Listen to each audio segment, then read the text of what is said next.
कहीं विराजमान थे तो उनकी सेवा में जो बाद में संत बन गए, लेकिन उस वक्त नए नए कॉलेज के विद्यार्थी भी थे और गुरु महाराज जी की सेवा में आया करते थे। एक बार श्री गुरु महाराज जी विश्राम कर रहे थे तो वो सेवक गुरु महाराज जी के चरण दबा रहे थे।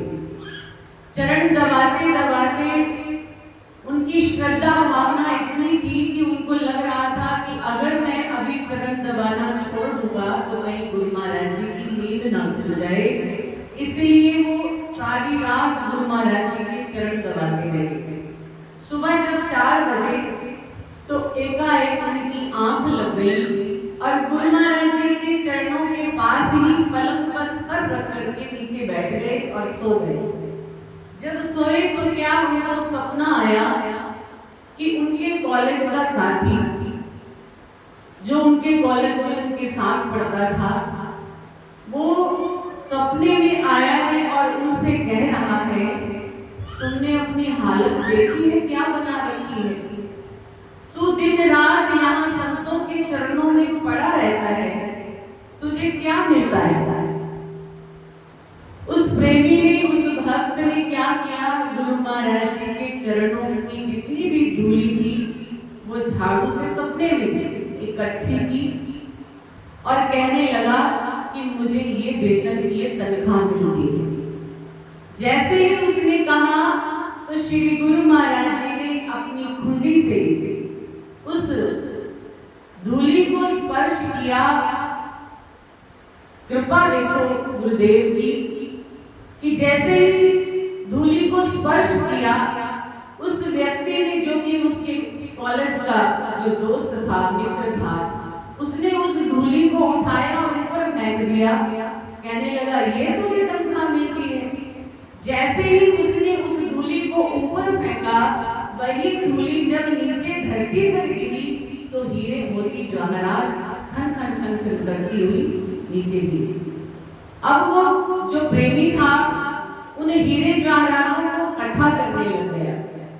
मन में ये भाव उसके आया कि ये मोती हीरे मैं इकट्ठे कर लेता हूँ और श्री गुरु महाराज जी को इसकी माला पहनाऊंगा। इतने में ही श्री गुरु महाराज जी ने आवाज लगाई, ओ प्रेमी। तो उस सेवादार की आंख खुल गई।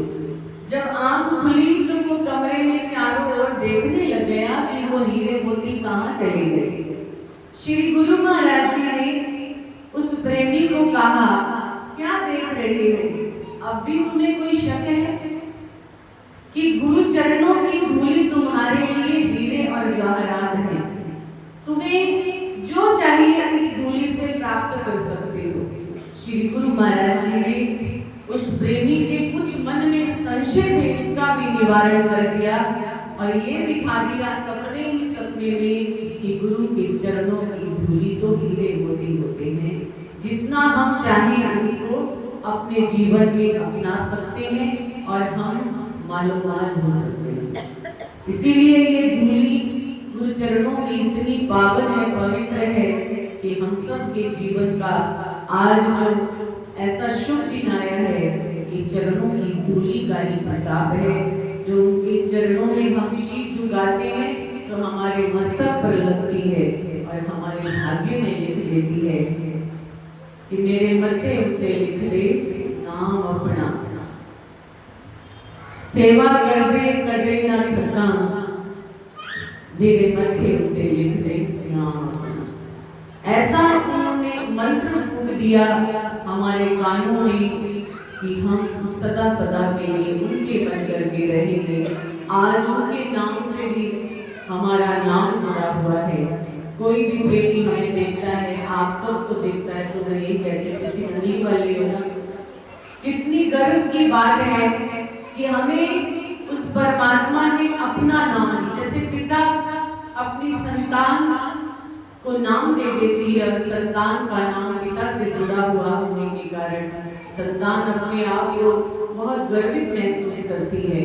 ऐसे हम भी उस परम पिता परमात्मा श्री नदी निवासी भगवान जी के चरणों में जुड़े हैं और उनके नाम से हमारी पहचान है, उन्हीं के नाम से हम सबका वजूद है, तो हमने अपने वजूद को बनाए रखना है, गुरु चरणों में अपने शीश को हमेशा झुकाते रहना है। आज संजू भैया भाभी जी के लिए बहुत बड़ा दिन है, पूरे रिश्तेदार परिवार वाले सब आए हैं और ये सभी मिलकर के